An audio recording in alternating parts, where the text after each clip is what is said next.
Hello everyone, my name is Ruslan. I am a PhD student at Norwegian University of Science and Technology.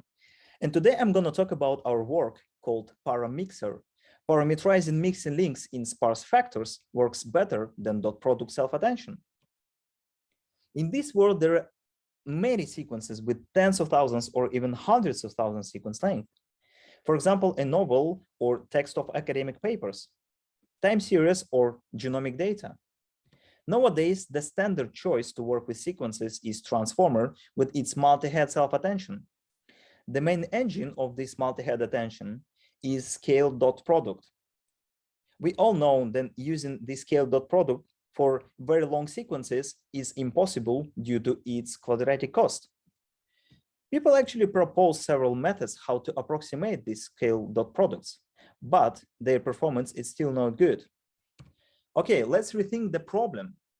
So the attention matrix is a large square matrix. How can we approximate it?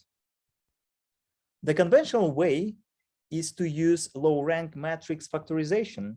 It's when we decompose a square matrix into a tall and thin matrix and a short and fat matrix. But because the rank should be really low, this leads to inevitable information loss. Even if you use more factors, this problem still exists. Here we use a method to solve this. We approximate the attention matrix with a few sparse factors. Each factor is a full rank matrix.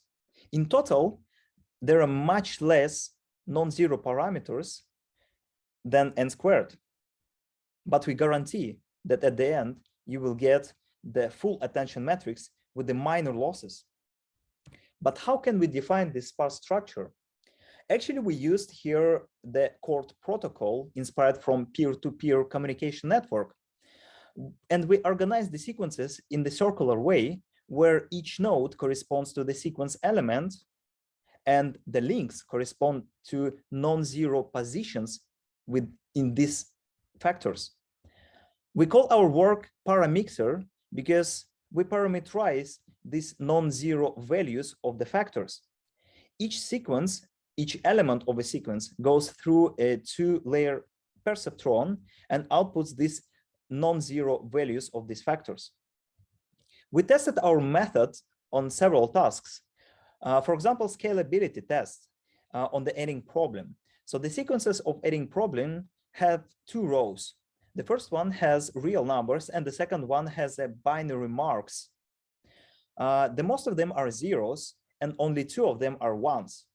So the task is mainly to calculate the sum of the marked values of the sequence.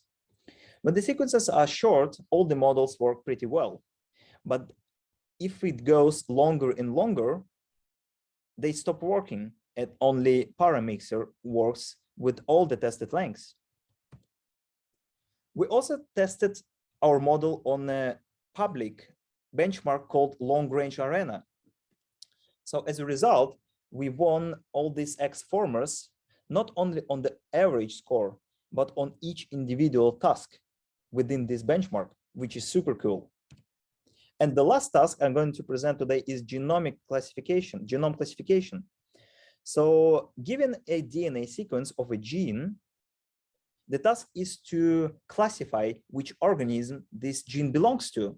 So we created two binary tasks, fruit fly versus human and mouse versus turtle.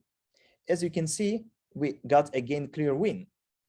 So even the first task we solved perfectly, which is again super cool. To check our code for the implementation details and experiment setups, please visit our GitHub. Have a nice day and thank you.